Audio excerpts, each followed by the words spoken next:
Hello everyone, Luke here, and welcome back to Total Drama Island. Oh wait, sorry, wrong series. Okay, just because I said that, I might as well just say it right now. Me and Tyler on Control Chaos, we have been watching Total Drama Island, and we're going to be doing a video of that for the channel over there, and also tomorrow. Well, I guess today, since this video will be uploaded before we actually go live, me and Pyro Jones, we will be doing a Dr. Stone tier list on the Kingdom of Science members. Got it all set up and everything, so we're going to go on that. So look forward to them. So yeah, and also as well, we've got me and Red. We've got the other 100 Girlfriends part of the tier list that we were doing there. Look forward to all of that coming up in the next few days. But yeah, that's all I wanted to say on that front of what's going on the Control Chaos side of things.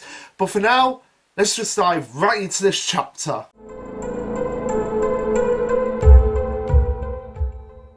Okay, so this will be chapter 216, titled Uncle and Niece. And okay, so it does seem like the next chapter, based on what I saw on excuse me, on one of the Twitter threads, is that this is, and based on what happens at the end of the chapter, it looks like we'll be moving from Hifumi, Futsuma and Koricho back to Alpha's group and find out what they're doing now.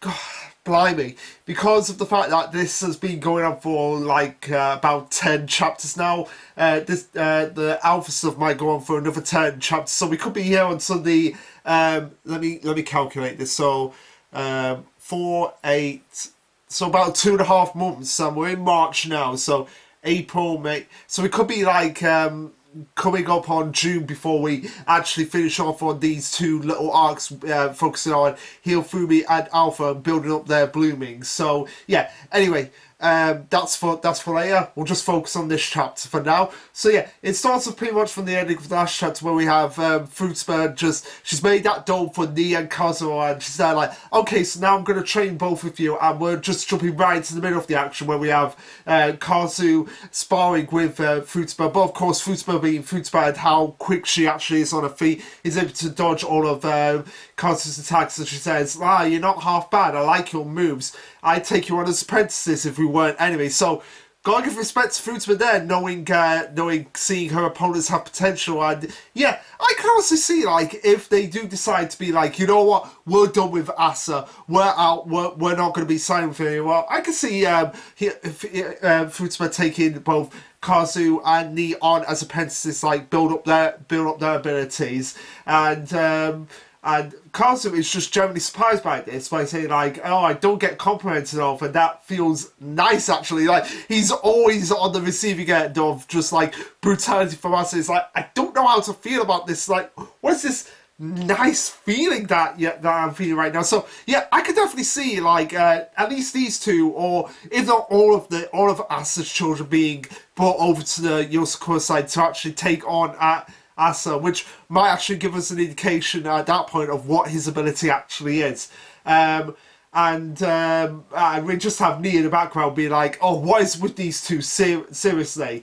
But Futsuma makes an observation of just like, that's an odd sword you have there. From what I can tell, it doesn't actually cut what it hits. Instead, it seems to nullify my Ayaka when they clash. So it's kind of like what I kind of like an extension of what Asa's ability is, where Asa was able to just completely nullify Koricho's void blooming, and this seems to be doing like a similar effect with Fruitsbird's Ayaka, as she makes an observation of like, oh, it's not the sorcery, it's not like my blooming, and it's not countering it. And based on her past battle, she knows what is almost looking like a blooming, and her power, and Kazu's power is the one that probably resembles a blooming even more, and she says almost is a real blooming, which makes sense considering Asa is the ancestor of the Yozakura. So it would make sense that his the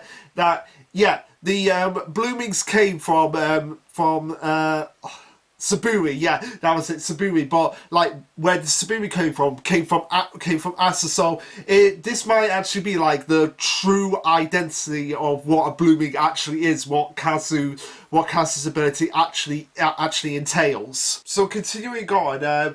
Futsuma goes on and says like, beneath your sword, all that girl's explosions are enough to break through this ring. So, giving off the impression that her dome is basically inescapable. So she's saying to them, "Oh, go ahead and test yourselves against me. You have until Koricho and Hifumi gets here before we actually cut back to see what those two are actually doing." As we see.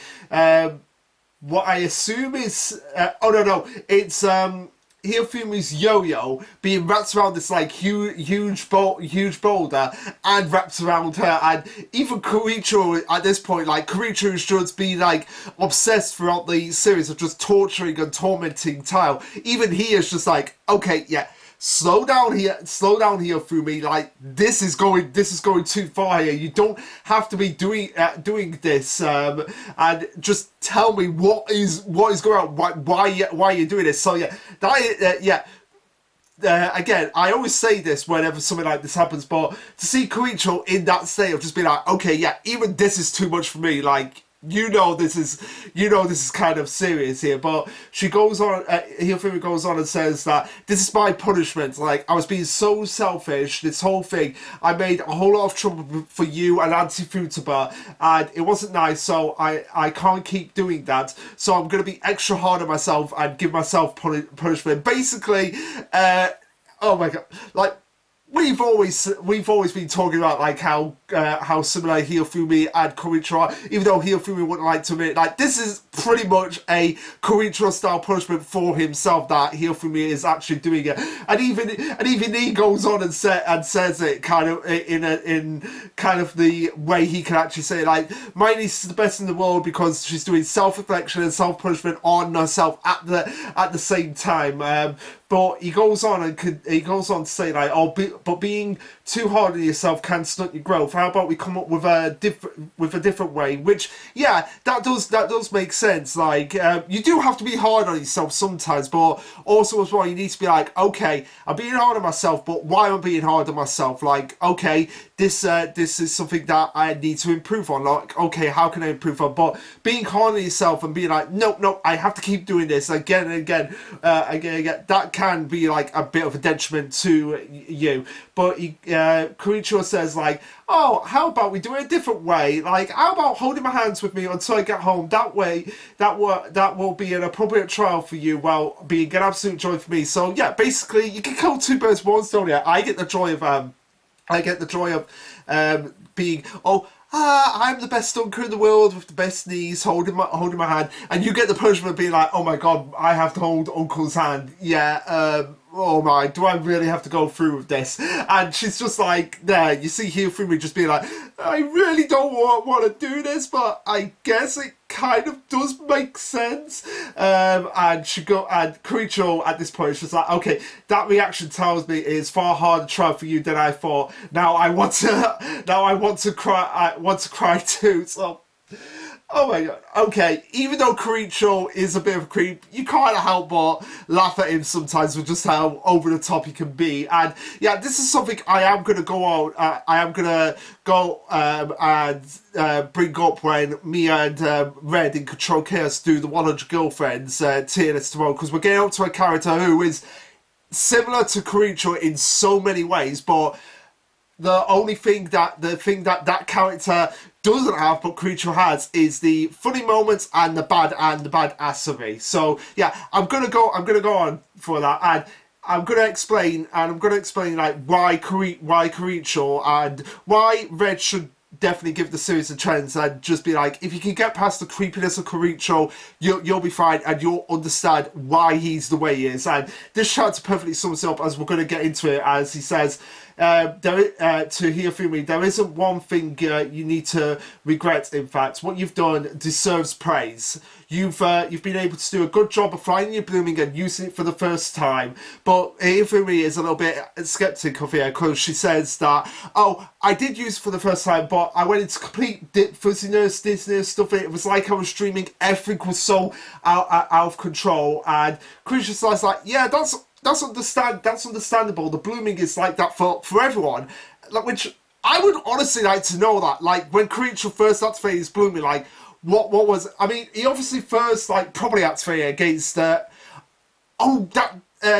No. He obviously first activated it properly against Momo, but when he first like unlocked it, it's like how did that go? Was it just spewed out and I like when he was able to calm it down, like just the whole area around it was just complete rubble? Was that something that actually happened? Because he does say that the blooming is like that for everyone, where it feels all stiff and weird, and he couldn't think right, and it was out of control. And he mentions Tayo, like when Tayo first got the blooming during the Tampopo mansion invasion, and Mutsumi was just like, I need to do something to save Tayo's life. I need to give him his blooming. Like he went completely berserk, and it took everyone in their power to calm him down and like get his blooming under control. It took training from Ban to actually get that to an area where it could be like, okay, yeah, you are able to maintain this and make it your own. Which, by the way, that raises the question: where are Ban and his wife during all of this now? Like, I mean, I believe we did see them, but still, where are they at this point? Like, I want them to meet their great grandkids. That is something I want them to do. But that's besides the point. That's just a little bit of a side caveat. Karicho explains that Hiyofumi's blooming is special. After much research into genetics and our ancestors' abilities, we learned that there are about 100 different types of abilities our bloomings can manifest. Every one of them has been named too. So this is something that just this one line has fascinated me. Like 100 different types of abilities our blooming can manifest. So wait, so could creature have manifested a different ability over them 40 at some point? Like this, I want to know that. Like, are there like others out? There has to be others out there that have blooming now. Like if creature is saying here 100 different types of abilities our blooming can manifest. Like, but then again, so like I would like to know like what over 100 abilities, because we've only seen like a handful of them from the characters. I want to generally know like what all 100 of them. I mean, we're not going to see them all. Like I am content with that. Like, we're not going to see them all, but I'd like to know like exactly what the 100 are, whether it's released in the behind the scenes or released in one of the files. I generally would like to know what all the different 100 abilities that the bloomings can manifest, and whether or not Asa has given other bloomings besides his 4 kids to other people out there. That's something I would like to know. He goes on and says genetics, the flow of Samumi, how it manifests. By analysing all that data through the software Nano help developed, we can determine what category each blooming belongs to, and her blooming belongs to the category of infinity. So her blooming is infinity, which, okay, yeah, I was wrong, I'll admit it. I thought her blooming would be called Outburst. So yeah, we finally got the name of her blooming, Infinity, which, yeah, makes sense considering what happened in the last chapter with just how her essence to create infinite possibilities of shapes with they go on to explain here, like, as even with questions like, yeah, infinity, your heart, and creature explains your heart is a huge chrysalis of Simona. You have the ability to create far more of it than any of us can. So much is practically limitless. So obviously meaning infinity. So she's able to produce and generate far more of the Simone from her body than any of us to create attacks, to create an infinite number of attacks. So yeah, that fits here for me. Which, by the way, if oh my god, that was I'm trying to think. I'm trying to think. There was a Yu-Gi-Oh card that was called Infinity. I'm gonna find out what the caveat is to Infinity, like what other side of the same coin to Infinity is.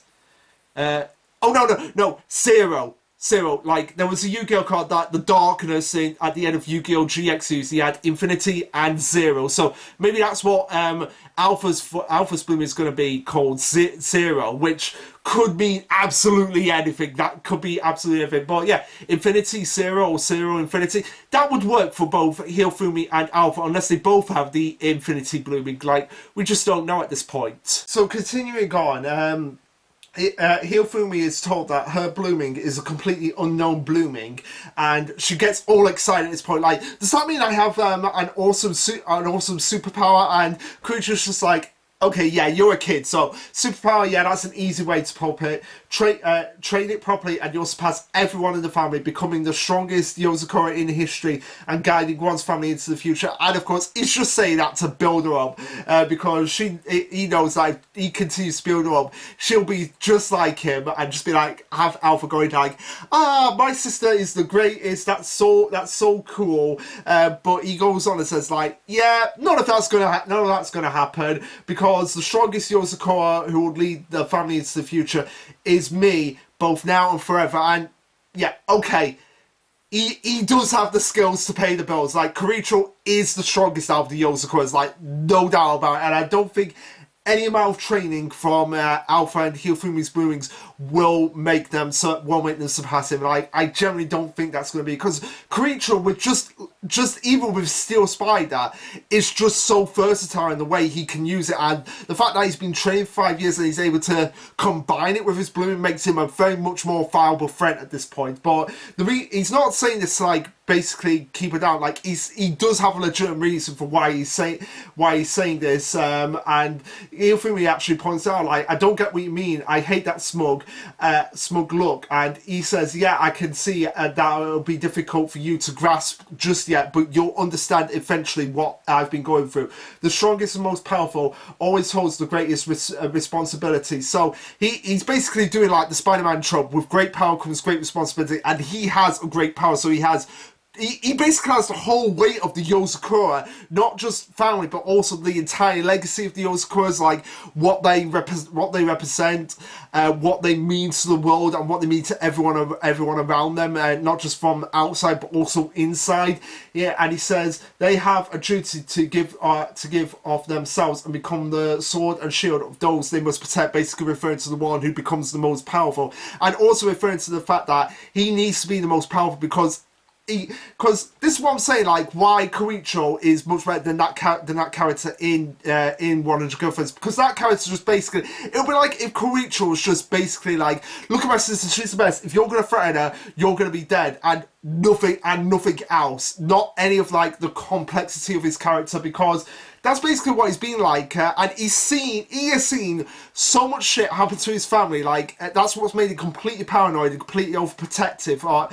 And even though he goes about it the wrong way at times, you can at least understand where he's coming from, because his family means the most to him. And if any of his family died, it's not just Mootsme, it's just any one of his family died, he probably wouldn't be able to forgive himself, and he would probably end up killing himself because of the fact that he failed to protect them. So he has to be strong and bear the weight of all that responsibility, because he feels if he doesn't do it, then even though the family can look after themselves, they need that backup. He needs to be like the backup, but also be the frontline fighter at the same time, and that's a whole lot of weight for one person to bear. So yeah, you can, even though he is creepy and everybody knows he's creepy, he does have legitimate motivations for the things that he does, and you can kind of excuse some of his creepiness, because he's just so protective, because he's worried, because everyone is coming after his sister.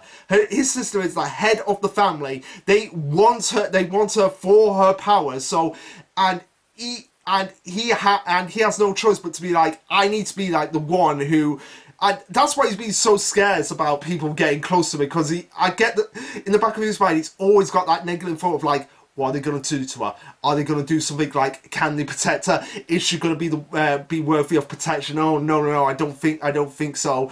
And yeah, even though he has been like that to Tayo, he's at least been saying like, okay, this is the person my sister is marrying, so even though I don't personally like it and I would want to be the one to protect her, I at least have to make sure, like, okay, if anyone is gonna be the one to protect my sister, it has to be him, and I have to train him so that he is as strong as he can be. So yeah, Kiricho is one of the most fascinating and multi-layered characters in the series, and like I said, at the beginning of the series, you'll just see him as just being like, oh, this creepy scumbag, very irredeemable, but slowly throughout the series, as you get to know him, get to know what he's like and how other people view him and how the other family members view him, both on the outside but also on the inside, you see that there's much more to him than meets the eye, in the sense that, yeah, he is creepy, but he is creepy with a purpose. And he further emphasised this by saying, that's why I always have to be the strongest. That's a duty I refuse to let anyone else take from me. Because, like I said, he feels that if he's not the strongest and he fails, then and he fails to protect his siblings, then it all falls on him, and the whole family falls apart. To be, and you see like the flashback of just probably him, like, yeah, because you see him here, you see him in like a flashback to when he's younger, just trying to master his skills to the point that his skin was shredded, and he had to have like layers upon layers, which is where he met Kai, and how Kai saw like what he was doing, and he brought Kai into the spy world. The duty to be the strongest is what makes me the strongest, and even though Hifumi doesn't get it, he says, my point is that you have an incredible ability. It's good that you want to improve it, but you don't have to push yourself. Physical strength isn't the only strength, and that true words can never be spoken. I absolutely despise it when people are just like, oh, why are these fights not just like beat the bad guy? Because sometimes physical strength is not the way to go in fights. Like, look at Askin in Bleach, look at Sayopora in Bleach. Like, physical strength was not going to work against them. They had to get creative, and also with Johan in Monster, like most of the battles with him are battles of the mind rather than just straight brute up fights. I do like that Kiricho brought out, like, physical strength is not the only strength. You need to have mental strength and emotional strength, because if you lose them, then you can't become a nervous wreck and you can't be at your very best. You have to be right in the moment, both physically, mentally, and emotionally. And those three that make the Trinity make a very well-rounded person that can basically get through any problem. But there are times when if it tips the scale, then it can really unbalance people. She goes on and says, Kiricho goes on and says, letting others protect you is another kind of strength. That's the strength your mama has. So yeah, Mutsume has the strength of just like protecting others around her, and in the same way, Kiricho feels like he has to be the protection for her. But this makes Hifumi sad, because she's just like, well, if you're the one who's always working out to protect anyone, but there's no one who can protect you, that would make me lonely. And creatures just like her, there's nothing the powerful that's nothing the powerful have always been lonely. You know what? That is kind of true. Like, Aizen is powerful, but he feels like, oh, there's nobody equal. Like, Aizen in Bleach was the most powerful, but he felt like because he was the most powerful, there was no one that could actually rival him and give him a challenge. And he probably felt a little bit lonely, like, because they said, like, and even Thanos in the Infinity Gauntlet storyline in the Marvel Comics, he actually had the desire to lose because he was so strong that he didn't feel worthy of the power, and he probably felt a bit lonely, especially since Death was rejecting him throughout that storyline. Basically the entire event of the Infinity Gauntlet in the comics centers around a guy who can't take the hint that the woman that he's trying to get to is just like, I don't want anything to do with you. But yeah, Hifumi, after taking hold of Kiricho's side, after finally getting a glimpse into what her uncle truly is under everything. I mean, she's had hints about it throughout this part of the story, but this is where she truly feel like she's understanding her uncle and trying to come to terms with the fact of who he actually is and what he means to the family. She takes his hand and it's like, I'm going to get stronger, lots and lots stronger, and I'm going to be the one to protect you. And Kiricho's just like, haha, well, that's reassuring. I look forward to it. And yeah, I get deep down that he's probably always felt like that. Like, I've been so strong and I've always been decided to protect people, but in reality, I just want someone to protect me as well. So even though he'll never admit that, I feel deep down he wants that. He wants that extra layer of protection for himself, as well as being the one that actually protects them. Like, the shield sometimes needs the shield themselves in the same way the single sword sometimes needs a dual sword to protect them. But yeah, this has to be ruined because of Creature having his voicemail be having it like his ringtone be like, "Uncle, we love you," and he'll feel being like, "Yeah, that's mine and Alpha's voice. What did you do?" And Creature explains like, I did a sample of your voice and turned it into a little whisper of love. Didn't it turn out perfect? So basically, he has that on his phone. And again, Creature, I was giving you praise here for your complexity, but then you have to do stuff like that. Like, come on, man. But yeah, it sends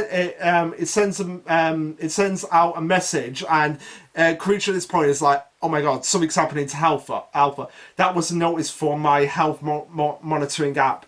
That scans you and Alpha's vital statistics around the clock. Alpha's developed high fever." Now, Pyjams did mention in Discord that, and I did read your message on Discord, Pyjams. So yeah, this is probably due to Bad Alpha coming out, which I wouldn't be surprised if Bad Alpha is part of Alpha's blooming, trying to manifest that wouldn't surprise me. But yeah, Hilfe was just panicking like that, freaking out. Like, what a fever Alpha did, what are Shinzo and Creature's just like, "Oh, Shion, what are you and the others doing here?" And they hack a camera and they see just Alpha in bed, and this is where both of them are just like freaking out, and they're just like, yeah, Uncle, stay calm. Yeah, you here for me. Yeah, we can stay calm. But no, they're not staying calm. They're, like what I said, physical, mental, and emotional. When they break down, the whole thing breaks down. And of course, because of it being in front of Alpha, their emotional and mental state is broken down because they're both now panicking, like, what's happened to Alpha, and they just start to leg it as we cut back to Fruitsburg, who's still in the midst of fighting / training Kazu and Ni, where she's saying like, where on earth did those two get to? They're slacking off, I'm sure. And Kazu says, "Oh well, I prefer it this way anyway. Almost near. Let's go again." But Fruitsburg's thinking about, oh, those two are no. She's thinking about the fight that's going on right now about Kazu and Ni being too tough for nooks to crack than she expected, and so capturing them will be a pain. But this is where she sees Hirofumi and Creature just actually running to her, and she's just like, "Oh, it looks like it took too long to get over here. Come over here and help me." But Creature's just like, "Fruitsburg, disaster. Alpha is sick right now. We don't have time for this. We have to get home.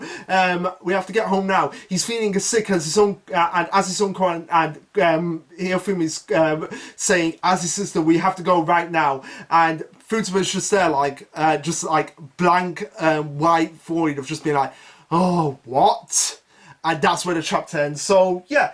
Really good chapter. Really got more of an insight into Creature, and really started to really came out the exploring the complexity of his character, how he feels about his position of the family. I mean, we had hints about it before, but this way it's like properly laid out. Like, he has to be the strongest because if he's not the strongest and he's not the sword and shield to the entire family, then he doesn't feel like anybody else can match him. So Hirofumi is being the one like, okay, I'm going to match you so that I can stand side by side for you, so that if something happens and you need protecting, then I can be the one to protect you. In the same way that Tayo stepped onto the plate when Creature disappeared, and Creature was like, "Don't come after me. If someone has to go, it has to be me, because I'm the one that's protecting all of you." But Tao's just like, "No, I'm not having all of that, because you are part of my family now, whether I like it or not." So I feel like it's similar thing here, where Hirofumi is just like, "Yeah, I don't really get what you're saying, Uncle, but at the same time, I kind of understand that you feel like you have to be the strongest, but then who's going to look after you and protect you if something bad happens? So I'll be the strongest for that. And like I said, I feel like deep down, Kiricho's always wanted someone to say this, but he's never actually admitted it. But anyway, in terms of what's happening with Alpha, like I said, Pyjam's comment on Discord said that, yeah, this is probably due to Bad Alpha. And like I said, it wouldn't surprise me at all if Bad Alpha was like a part of his blooming or just the full-on blooming itself. I mean, they said earlier that it wasn't, but it wouldn't surprise me if Bad Alpha is just like, no, I am your power, just trying to get, but it's becoming incredibly difficult to get me under control, and it's causing you to become high fever and sick. So yeah, we need to work together to sort this out.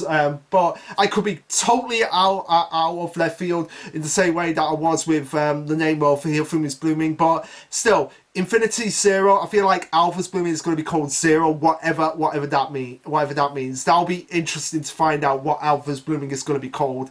But anyway, guys, what did you think of this chapter? Let me know. Like, subscribe, comment, all that jazz. And this will be Lasherluke signing off. Later, guys.